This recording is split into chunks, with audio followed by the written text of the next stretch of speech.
Isang mapagpala at makulay na umaga sa ating lahat.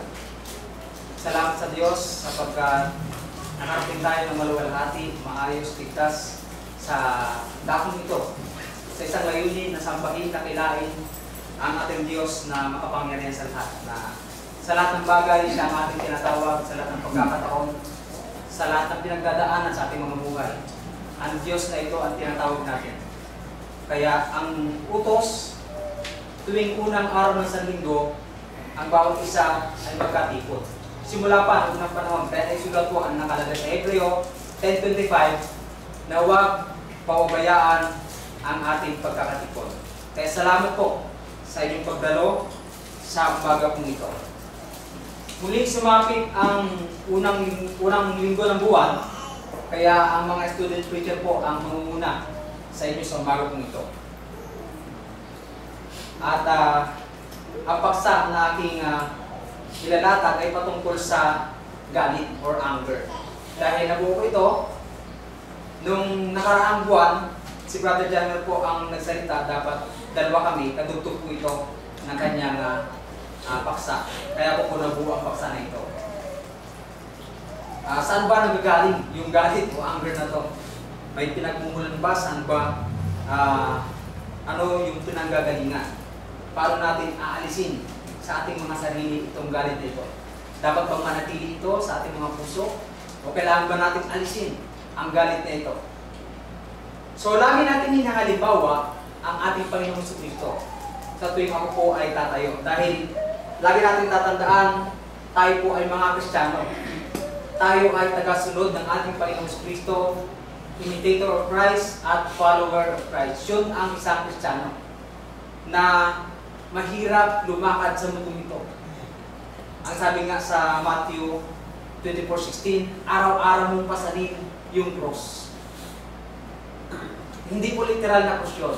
Ibig sabihin, sa paglakad mo sa mundong to, araw-araw ka magtiis. Dahil paano mo aalis itong galit nito? Halimbawa, nagkaroon ng kasalanan ng isang kapwa o yung kapatid mo. Paano mo ito patatawarin agad-agad? Dahil ang nakalagay sa banal na kasulatan, huwag tumagal ang galit sa ating mga puso. Nung ang ating Panginoong Jesucristo ay nangangaral dito sa lupa, siya ay nagalit. Nung nakita niya ang kanyang bahay ng kanyang ama, ay ginawang merchandise o ginawang tindahan. Ano po? Sabi dito sa John 2:12 hanggang 16, pagkatapos nito ay lumusong siya sa Capernaum. Siya at ang kanyang mga alagad at sila ay nakatira roong hindi maraming araw. So tumagal sila roon. Nangaral sila doon sa lugar na yun. At malapit na ang Pasko ng mga Hudyo at umahon si Jesus sa Jerusalem. At nasumpungan niya sa templo yung nagbibili ng mga baka, mga tupa, mga kalapati, at mamamalit ng salapi na nangakaupuron. So, yung church na dapat ay sambahan, ginawang merchandise or ginawang tindahan ng mga tao. Ang sabi sa 15, at ginawa niyan isang panghampas ang mga lubi. Itinaboy niyang lahat sa templo ang mga tupa at gayon din ang mga baka. At binubo niya ang lahat ng mga salapi.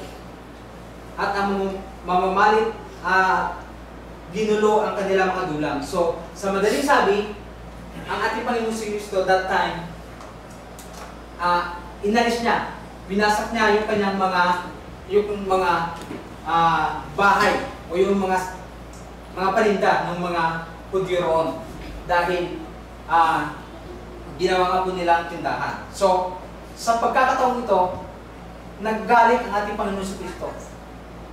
Hindi naman po pwedeng humahampas ka ng mga bagay o sinisira mo yung mga bagay na tumatawa ka. Mapapagkamalang ka po ng baliw. Dahil by logic po, ang ating Panginoong Jesucristo dito ay nagagalit. So, pero, nagalit siya, hindi po siya nagtanim ng galit. Dahil pagkat lipas ng pangangaral niya dito sa Jerusalem, hindi niya na po nabanggit ang bagay na ito sa kanyang pangangaral hanggang matapos po ang Book of John. Kaya lagi natin tatandaan kung tayo po ay magalit, huwag tayong magtanim ng galit sa ating kapwa. At nakatalaya yan ang sinabi niya sa Ephesians 4:26. Ang sabi dito, kayo'y mga galit at huwag kayong magkasala. Huwag lumubog ang araw sa inyong galit. Yung galit na ito, saan ba nanggaling? Ano ba ang ginawa sa iyo ng inyong kapwa? Ano ba yung ginawa sa atin ng ating kapwa na hindi natin kayang patawarin? Physical? Emotional? Mental abuse?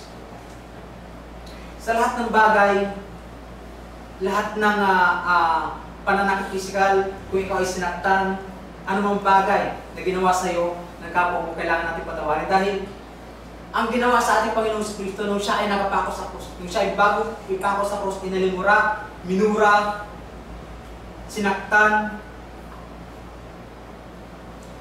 lahat ng pananakit.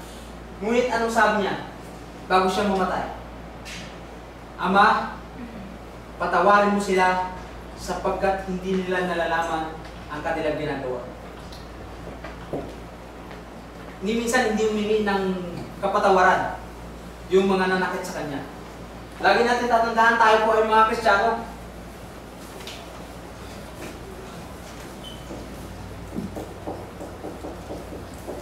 Yan ay imitator of Christ.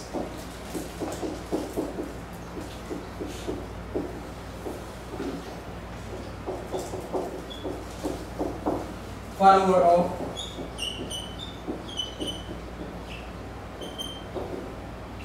yan tayo.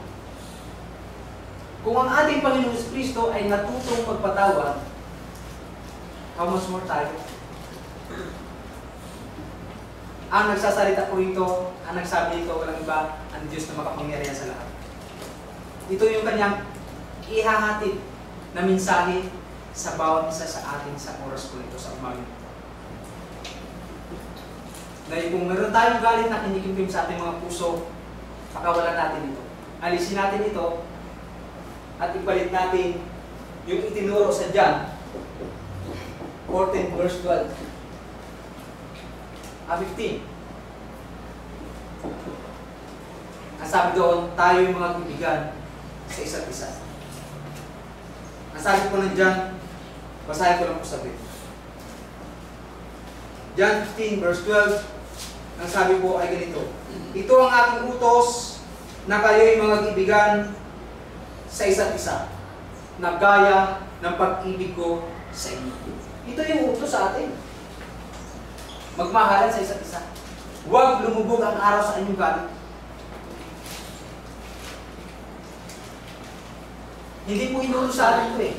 Dahil kung tayo po ay magtatanim ng galit sa ating kapwa, anong sabi ng Galatia?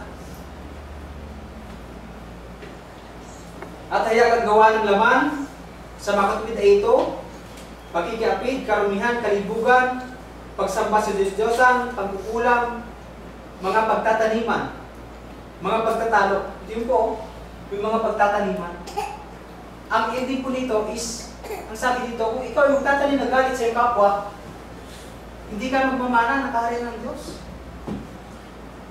Mga pagtataniman, mga pagtatalo-talo, mga paninibugho, mga pagkakaalitan, mga pagkakampi-kampi, mga kapanagilian, pagkakapahabagi, mga hidwang pananampalataya, mga kapanagilian, mga paglalasing.